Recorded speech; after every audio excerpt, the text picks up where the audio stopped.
How you guys doing tonight? Good. I don't think there's actually anybody here supporting me tonight, but I'm going to borrow their friends, so you guys laugh on their behalf for me. Anyways, first a big thank you to Dave. Big round of applause for Dave, your host tonight, who also taught us everything we know about comedy. So if we suck tonight, talk to him later. Anyways, how many people have actually never been to this theater?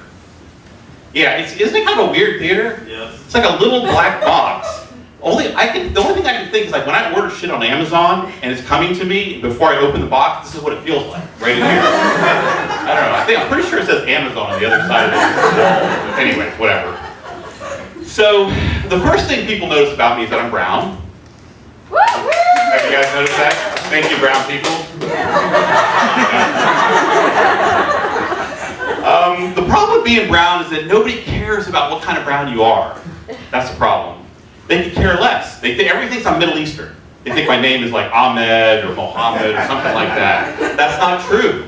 I'm Indian. I'm more of a Sanjay, a Kumar, something like that. Sanjay Kumar, maybe.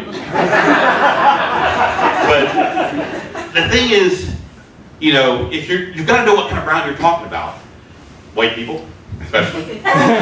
If you're going to ask what can brown do for you, you've got to know, again, what kind of brown you're talking about. You see, I don't pray to Allah 5 times a day, but when I do pray, I pray to 5 different gods. I will never, ever make my girlfriend wear a burqa. Never. But she must have a red dot on her head at all times.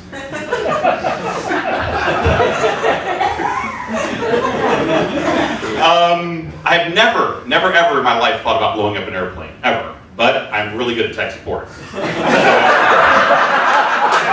You guys got Windows, I'm your man. But the thing is, again, no matter how much I try to explain to people that, you know, you've got to know what kind of brown you're talking about, nobody cares. They just don't care.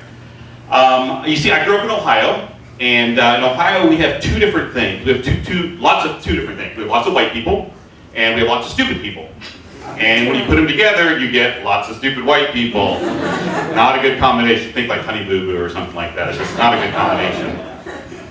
So, I grew up in the Columbus area, Columbus, Ohio, home of the Ohio State University. You guys gotta say it that way, the Ohio State University. And so the white people apparently got together and thought of the mascot. We are the Ohio State Buckeyes. Now see, I would have thought of something like ferocious, like a lion or a tiger. They thought of the Ohio State Buckeyes. A Buckeye is a tree nut. We are the Ohio State tree nuts, essentially.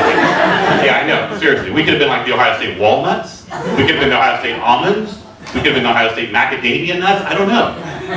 It's crazy. I mean, and every game you go to at the Ohio State, they do the Ohio State fight song, which about half the song is them just repeating O-H-I-O, O-H-I-O. And I'm convinced it's because half the stadium doesn't know how to spell Ohio. It's crazy.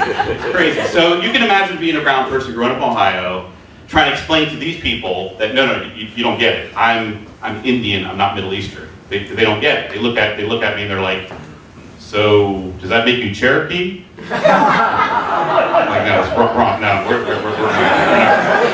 not going anywhere. So.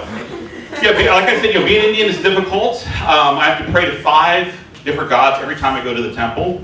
So I went to the temple. I was going to pray the other day, and I made my little list of things I want to pray for. So I have to make the list of things I want to pray for, and then I have to match it up with the right God. It's very exhausting, guys. I'm trying to tell you, it's very exhausting. It's almost like going to Harris Teeter. You have to kind of figure out, like, here's my list. What aisle am I going to find it in? So I made my list, I head over to the temple, and there's a little brown man standing over there. He looks like he's in charge. I said, Swamiji, yo dude, come here, I need some help. I'd like to make a little bit more money. I'd like to be a little wealthier in my life. Is there like a god of wealth or something? And he's like, well, my son, first I will help you, but do not ever call me dude. Oh, sorry, sir. He's like, yeah, there is a god. First of all, it's a goddess, not a god. Her name is Lakshmi, and you can find her, take this hallway to the left, make 2 rights, another left, go straight, and she'll be the 3rd goddess on your right next to the cornflakes. I'm like, okay, are you sure? And I'm like, okay, when I get there, how am I going to know which goddess it is? And he's like, do not worry, my son. She will be the goddess that is making it rain. Yeah. And then I said, okay, well, how about, can you help me be a little smarter in life, a little wiser? You know, I make kind of stupid decisions sometimes. And he's like, yes, there is a God of wisdom. You go straight down this aisle. It will be the God with the elephant head and the 8 arms. I'm like, ooh, that sounds kind of cool. He's like, yes, it's the elephant is a very wise animal, and the 8 arms represent the 8 points of wisdom. I'm like, oh, okay, I'll check that out.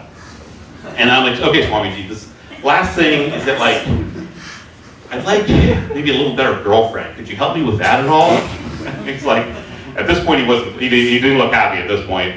And he's like, well, my son, I will help you, but I don't think there's a God that can help you. Take this card, go out the front door of the temple, and go straight to couples therapy. That's my time, guys. Thank you.